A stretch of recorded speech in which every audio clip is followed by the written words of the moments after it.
My guest, Ellen Ratner, is the brains behind Talk Radio News Service and Radio Row here in Manchester, New Hampshire. You've seen her on Fox News as an analyst on a range of topics, and I think she pretty much comes down on the opposite side of me on almost everything, except we definitely agree on helping the women in Sudan, and we definitely – why am I not hearing her? There we go. There we go. That helps. And we also, what was the other thing we decided we agreed? Well, you're friends with Dick Morris, and he just did a promo for me. Right. And there was one other thing we decided we agreed on. Can't remember what it was, but oh well. All right, so we were all going on. How many hours of sleep did you have last night, Ellen? I actually got 4 or 5 hours of sleep. Well, that was a rich night. Yeah. Yeah, because a lot of times when you do these things, you end up with like during the conventions, it's insane. terrible. Yeah, I end up with pretty much when I do these things, 1 hour of sleep, and that just after 2.5 hours of radio. I just am curious, where did you get this gun necklace? You will not believe where I got this gun necklace. If you could guess any state in the union, where would you guess that I would get this gun necklace on eBay? No, ma'am. I got it on Venice Beach in California. Yeah, I did. So, they've got, lots of different kinds of things there in Venice Beach, but that's where I got it. I actually have several of them that I got there, and I've never seen them anyplace else for sale. If I had, I would have more than I do. Do you wear it every day? I wear a gun necklace. Yes. And how old are your kids? I have. Wait, who's interviewing who? You can tell that you're. I am a talk show host. Yes. Yes, I have 5 children.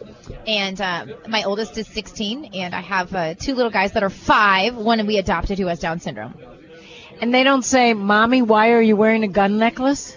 Oh, my gosh, my daughter is an excellent shot. I'm sure you want to know that. She's very, very, very good shot. We just took her to shoot machine guns at Hoover Tactical Firearms a couple weeks ago. Oh, my gosh. And these guys at Hoover Tactical Firearms feel like they can sleep with themselves selling these machineries of death? Nothing more sexy than a woman with a gun. That's a comment here around the table.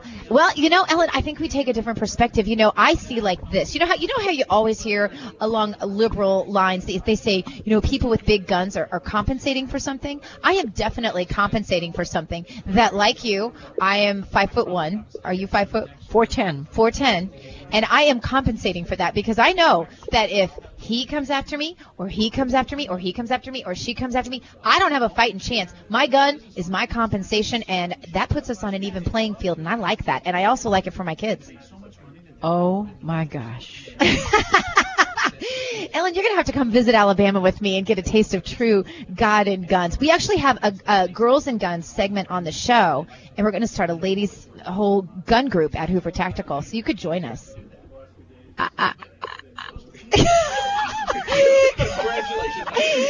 No one's ever seen Ellen speechless. This is a moment in history. He's known me for 20 years. This is such a proud moment, if I can just say that. So, Ellen, I do want to talk to you because you had talked about how the class disparity, the economic disparity in this country is one of the things that makes you a quote-unquote liberal. And so you talk about, or at least the occupiers talk about, the 1%. I want to ask you this, because you want to change this country into what? Which country out there do you look at? I come from family members. It's no great secret, not me, but many of my family members have quite a bit of cash behind them. Yeah. And, my brother used to own the New Jersey Nets. I don't think that whatever. But you know something? It's not fair. And I think my brother and his family would be the first to say that taxes ought to be higher. It's, you can't, under Kennedy, the taxes were much higher for wealthy people.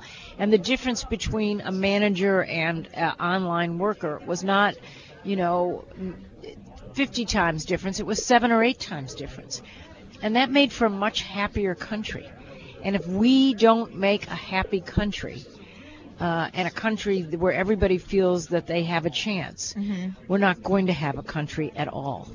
So when you've got the top whatever percentage, it's not that much, the very top tier of taxpayers, maybe your brother is included in that, maybe you're included in that, I don't know, who pay I don't think so, but okay. the vast majority of the taxes. How much is too much for a wealthy person to pay? And what happens then to the jobs that they can't create because they're putting all their money into taxes? I don't believe that wealthy people create jobs. Period. End of statement. Well, who they does hoard create their jobs? money, they buy diamonds, they go out of the country on vacation. But buying diamonds creates jobs because somebody's harvesting those diamonds, someone's transporting those diamonds, someone's cutting those diamonds, someone's forming them into rings. So, the diamonds create jobs, right, Ellen?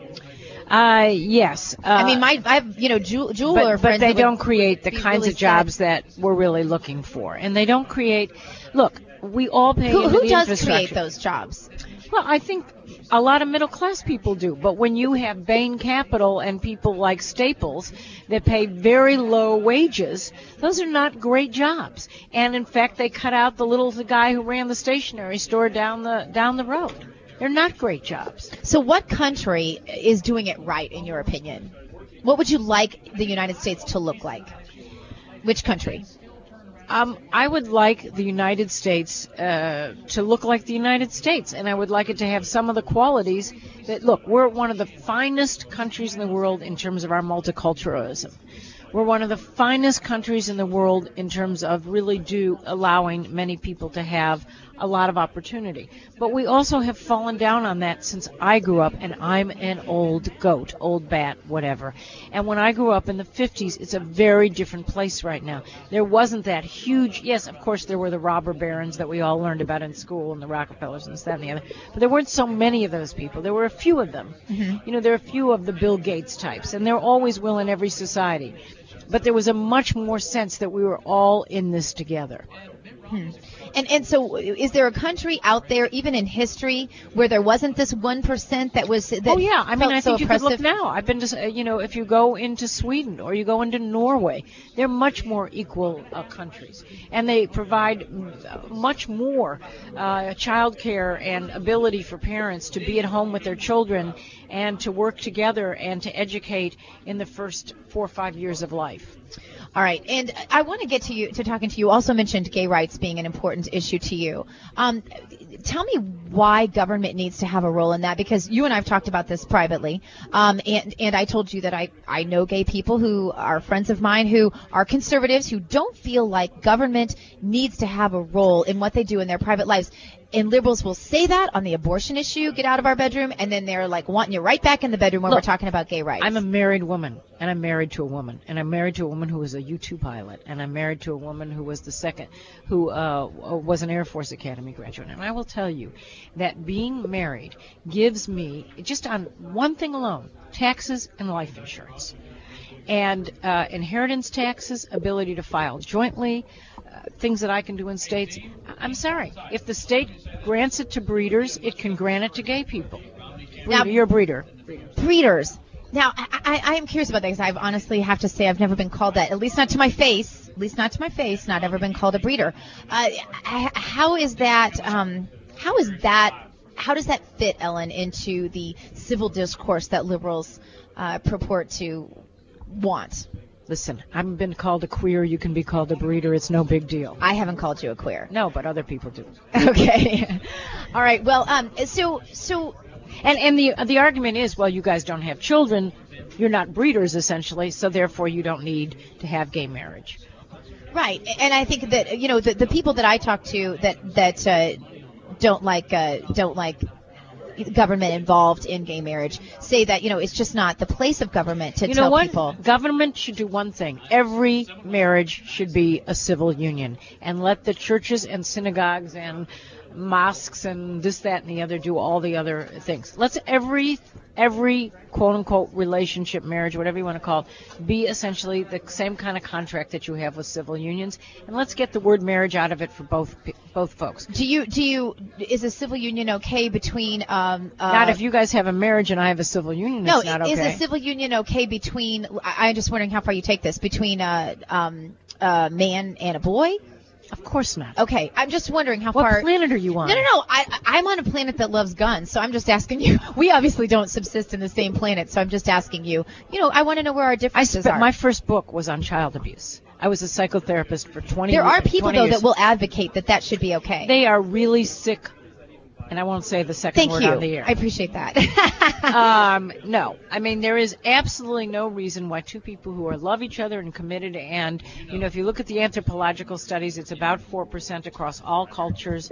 It's clearly genetic, like brown eyes and left-handedness and right-handedness. In fact, if you want to go, or you look on the internet, look under lesbian fingers or lesbian hands, and look at this. There was a very interesting study about this finger and the difference in lesbians. It's probably a hormonal genetic thing. Huh. Interesting. Yeah.